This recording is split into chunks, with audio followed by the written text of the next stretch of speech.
गिरी में अभ्यंतर देवों का भवन होता है। फिर जम्बूद्वीप में टोटल 78 अकृत्रिम चैत्यालय होते हैं। यहाँ पे जम्बूद्वीप में हमने समझा होगा कि टोटल 78 अकृत्रिम चैत्यालय होते हैं। पर यहाँ पे देख सकते हैं 5-5 हो गए सभी, तो 78 अकृत्रिम चैत्यालय, तो 78 इंटू सभी 5 कर देंगे, तो 78 इंटू 5, तो 78 इंटू 5 390, और 390 फिर ईश्वाकार पर्वत पे आते हैं। तो ईश्वाकार पर्वत के दक्षिण साइड में, ईश्वाकार पर्वत के पूर्व साइड में भी एक चैत्यालय होता है, और दक्षिण भाग में ऐसे 2 चैत्यालय होते हैं। जैसे दातकी खंड में भी एक चैत्यालय और पुष्करार द्वीप में भी एक चैत्यालय, वैसे ही उत्तर भाग में भी ऐसा ही रचना है। तो उत्तर भाग में भी 2 चैत्यालय और दक्षिण भाग में भी 2 चैत्यालय, टोटल ईश्वाकार पर्वत पे 4 चैत्यालय है। तो ऐसे ही मानुसोत्तर पर्वत पे मानुसोत्तर पर्वत के चारों साइड एक एक चैत्यालय है।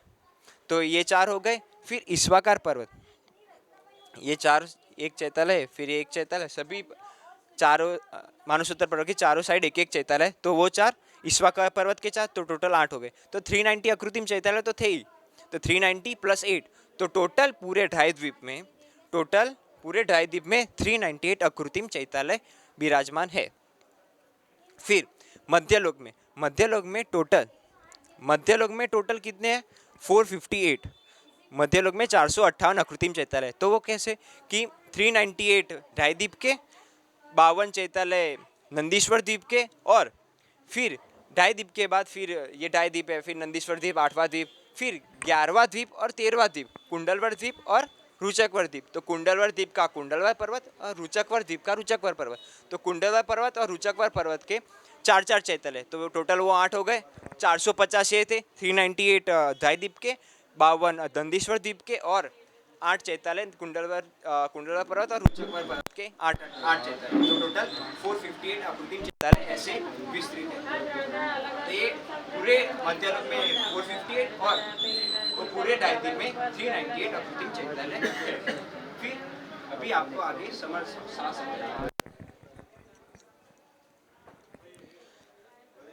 तो आप देख सकते हो कि ये है पूर्व, ये जो भाग है वो पूर्व दातकी खंड है, और वो जो भाग है वो पश्चिम दातकी खंड है। तो ये भाग कैसे पड़े? तो आप देख सकते हो कि बीच में है ये ईश्वाकार पर्वत। ये ईश्वाकार पर्वत जितना आगे है उतना ही पीछे है। तो इसकी वजह से ये जो ईश्वाकार पर्वत है वो पूरे ढाई द्वीप को 2 इक्वल पार्ट्स में डिवाइड करता है।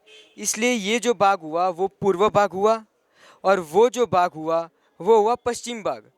वैसे ही आप देख सकते हो ये है पूर्व दातकी खंड, और वो भाग है वो है पश्चिम दातकी खंड, और ये जो भाग है वो है पूर्व पुष्करवर द्वीप, और वो जो भाग है वो है पश्चिम पुष्करवर द्वीप। फिर आप देख सकते हो कि ये जो पूर्व दातकी खंड है, पूर्व दातकी खंड में है विजय मेरू। देख सकते हो आपकी पूर्व दातकी खंड में है विजय मेरू। उसके बाद आता है पश्चिम दातकी खंड।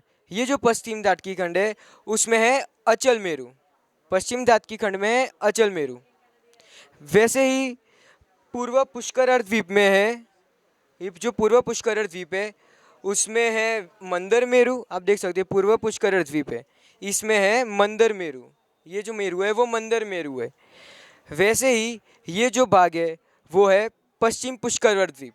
ये जो पश्चिम पुष्करर द्वीप है उसमें है विद्युन्मालिनी मेरू। ये जो मेरू है उसका नाम है विद्युन्मालिनी मेरू। तो ये थी हमारी पूरी ढाई द्वीप की रचना। तो ये ढाई द्वीप की रचना हमें प्रेरित करती है, मोक्ष मार्ग के लिए प्रेरित करती है। और आप बीच में देख सकते हो कि ये जो जम्बू द्वीप है, जम्बू द्वीप में है भरत क्षेत्र। भरत क्षेत्र में हम रहते हैं। फिर ये जो आप देख सकते हो ये पर्वत है, ये जो पर्वत है वो हमें ऊंचाई का संदेश देती है, और ये जो विविध नदियाँ हैं वो हमें विविधता का संदेश देती है। आगे का आपको तीर्थ भाई समझाएंगे। तो जैसे कि पूरा डायद्वीप हमें मोक्ष मार्ग का रास्ता दिखाता है। क्यों? क्योंकि यहाँ पे विदेह क्षेत्र है। विदेह क्षेत्र में 160 कर्म भूमि होती है।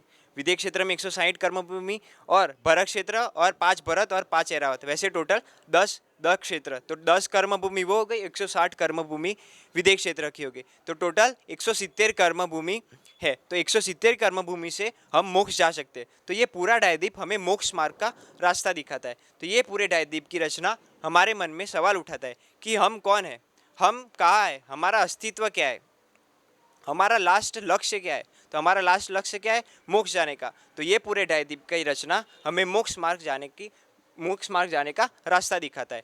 तो ये हमारा जय जिनेंद्र।